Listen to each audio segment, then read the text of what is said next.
সাপুরিয়া এটা আমার বাড়ি বকে, এটা তো মকবল চাচার বাড়ি। আমার বাড়িতে এখন 1 কিলোমিটার থাকে।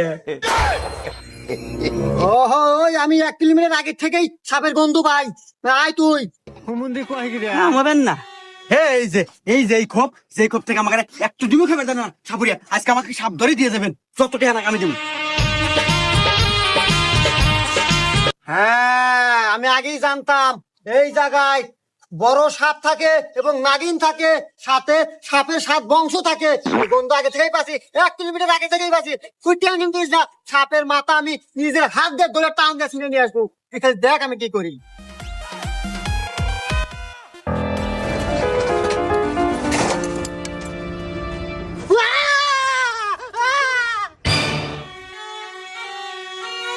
আমার 14 গোষ্ঠী সাপুরিয়া।